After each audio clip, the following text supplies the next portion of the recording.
पिछले वीडियो में देखा कि डाइपोल के कारण अक्ष की स्थिति में इंटेंसिटी कितनी होती है, इलेक्ट्रिक फील्ड इंटेंसिटी कितनी होती है। मैं आपको इलेक्ट्रिक फील्ड इंटेंसिटी पे ही चर्चा करवा रहा हूं और अभी भी इलेक्ट्रिक फील्ड इंटेंसिटी ही चलेगी। मैंने इलेक्ट्रिक फील्ड इंटेंसिटी आपको डाइपोल के कारण उसके एक्सियल पॉइंट पे बता दिया, मैंने अच्छी स्थिति में बता दिया। आज मुझे डाइपोल के कारण उसकी निरक्ष की स्थिति में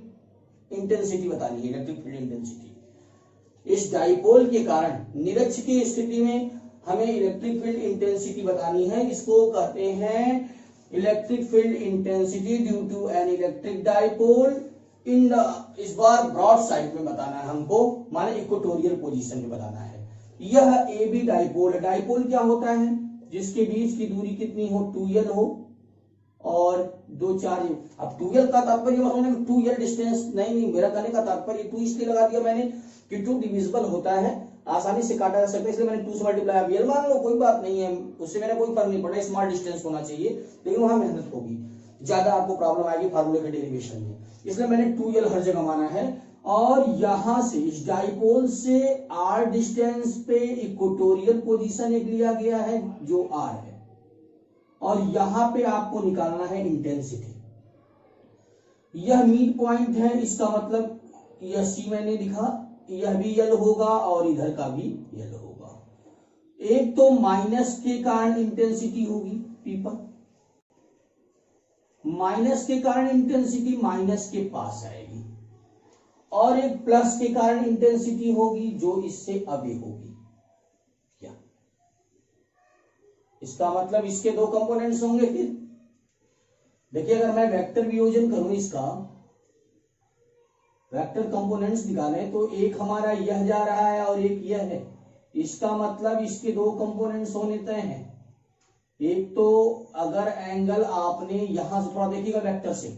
यह एंगल सपोज करिए आपने थीटा ले लिया, तो पक्के तौर पे यहां का एंगल, यह एंगल कितना होगा, थीटा होगा। और यह यदि थीटा है और यह इंटेंसिटी E1 है और यह इंटेंसिटी E2 है,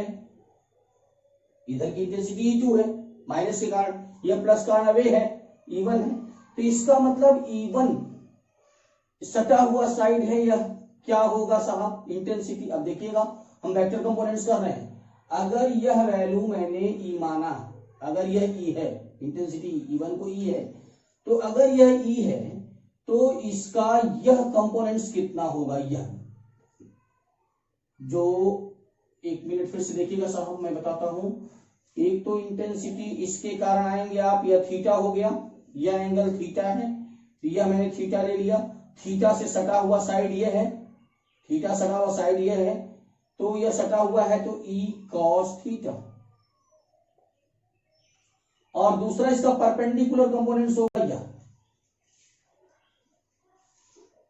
अगर यह एंगल आपने थीटा ले लिया साहब, यह एंगल है थीटा, ये यहां है,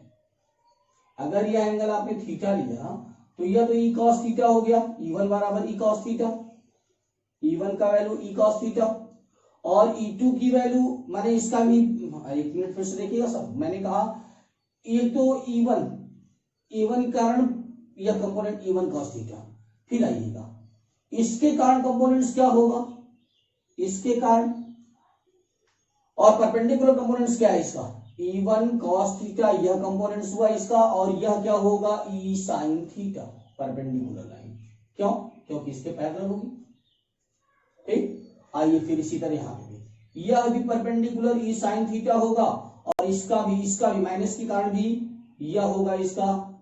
horizontal component E cos theta, माने E1 cos थीटा और E2 भी E cos थीटा आया, और दोनों सेम डायरेक्शन में है।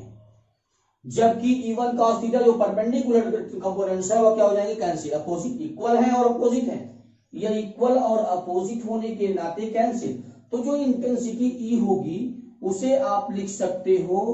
E1 प्लस E2, माने प्लस के कारण और माइनस के कारण हमें इंटेंसिटी फाइंड करनी है।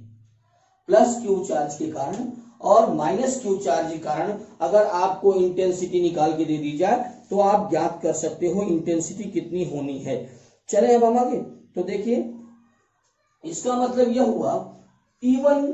की वैल्यू कितनी आई थी, सेम डायरेक्शन है, डायरेक्शन में एक ही है तो ई कॉस थीटा। हम इसका हॉरिजॉन्टल कंपोनेंट से लेंगे क्योंकि वर्टिकल क्या हो गया, अपोजिट होने के नाते, इक्वल होने के नाते निगलेक्ट हो चुका है, प्लस ये सेम डायरेक्शन है, यह भी होगा ई कॉस थीटा। लिखा जा सकता है 2e कॉस थीटा, यह ई डैश का मान आ गया, इंटेंसिटी आ गई 2e cos थीटा। अच्छा 2e cos थीटा, e की वैल्यू तो पता है, 2 इंटू ई की वैल्यू होता है 1/4 पाई, किसी पॉइंट चार्ज कारण एप्सिलॉन नॉट q अपॉन, ऐसा करिए अलग अलग ही निकालिए, नहीं तो आप कंफ्यूज जाएंगे, हम तो डायरेक्ट निकाल देते हैं लेकिन आपके लिए कंफ्यूजन ना हो। e का मान कितना है, e1 में e1 cos थीटा और e2 cos theta, e1 cos theta इसको भी लिखते हैं और इसको लिखते हैं e2 cos थीटा, छोड़िए ऐसे ही रहेगा, ठीक। अब कितना लिखा जाए, e1 माने 1/, जबकि सेम आएगा, मैं शुरू में सेम जो लिखा था मैंने गलत नहीं लिखा था, मैं डायरेक्ट लिख दिया था थोड़ा सा, लेकिन हम डायरेक्ट नहीं लिखना चाहते। e1 माने 1/4 pi epsilon not into plus के कारण q अपॉन r स्क्वायर मतलब bp, इसीलिए मैंने डायरेक्ट हटा दिया, जबकि सेम आएगा bp की distance, into cos theta. cos theta माने फार्मूला क्या होता है, base upon hypotenuse, hypotenuse, plus e2 भी क्या होगा 1/4 pi epsilon not q upon ap square into base upon hypotenuse. अच्छा दोनों में कॉमन क्या मैंने कर लिया, q/4 पाई एप्सिलॉन नॉट, ठीक। आइए सर अब हम करते क्या है, q/4 pi epsilon not common हो गया, 1/bp की वैल्यू निकाल सकते हैं क्या, देखिए साहब bp को निकाला जा सकता है पाइथागोरस थ्योरम से, ट्रायंगल। अच्छा अभी देखिए bp स्क्वायर इंटू बेस कितना है यल अपॉन हाइपोटेन्यूज, फिर बीपी प्लस, फिर यहां भी q/4 pi epsilon not common हो चुका है, base 1/ap square into base माने यल अपॉन, देखिए बेस यल है इसके लिए भी, बेस यल अपॉन हाइपोटेन्यूज ap स्क्वायर, जबकि आप जानते हो ap बराबर है bp, यह इक्वेशन फर्स्ट लिख के मैंने छोड़ दिया, AP बराबर BP, जबकि BP बराबर पाइथागोरस थ्योरम से राइट ट्रायंगल PCB में, इन राइट ट्रायंगल PCB में आइए, PCB में BP की वैल्यू क्या होगी पाइथागोरस थ्योरम से, under root perpendicular square plus base square, हो गया r square plus l square, यह वैल्यू यहां सब्स्टिट्यूट करिएगा, तो हम लिखते हैं E is equal to q/4 pi epsilon naught into l upon BP power 3 हो जाएगा, बीपी का मान कितना है r square plus l square का होल पावर 3/2, 3 कैसे हुआ 3 क्यूब ये हुआ और अंडर रूट मतलब हुआ 1/2, प्लस हुआ भी यह भी वही आएगा l upon r square plus l square का होल पावर 3/2, हमने दोनों को ऐड कर दिया तो E is equal to 1/4 pi epsilon naught 2, अरे भाई यल 2l क्योंकि एलसीएम इक्वल है 2 और q बचा था 2ql upon r square plus l square का whole power 3/2, but l is less than r,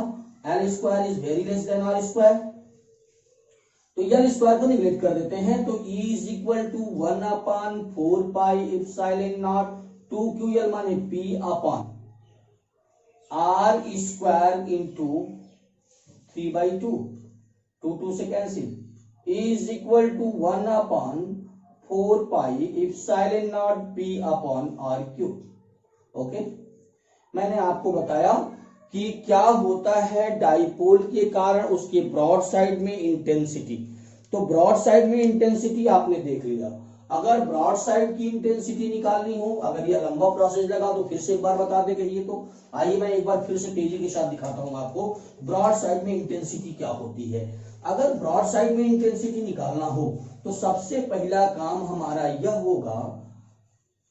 कि इसके कंपोनेंट्स में डिवाइड। मैं फिर से बता रहा हूं ये फॉर्मूला, थोड़ा सा और आसान करना चाहता हूं इसको मैं। देखिए, अगर ब्रॉड साइड में इंटेंसिटी, बोर्ड के लिए सबसे इंपॉर्टेंट क्वेश्चन है, हमने कहा था बोर्ड के लिए सबसे इंपॉर्टेंट, रिंग के कारण इंटेंसिटी एक्सियल पे, या डाइपोल के कारण एक्सियल पे, या डाइपोल के कारण नॉन एक्सियल पे इंटेंसिटी। तो आइए, मैंने क्या किया है, प्लस क्यू के कारण इंटेंसिटी की डायरेक्शन यह थी, माइनस कारण उसके पास आ रही थी, इसका मतलब E1 और E2 के दो कंपोनेंट्स हो गए, मैंने कर दिया पहला कंपोनेंट्स। अब देखिए इसका कंपोनेंट्स जो है, जैसे यह इंटेंसिटी गई है, इसका एक कंपोनेंट्स या ई कॉस थीटा, यह भी क्या होगा, ई साइन थीटा, परपेंडिकुलर कंपोनेंट्स होगा।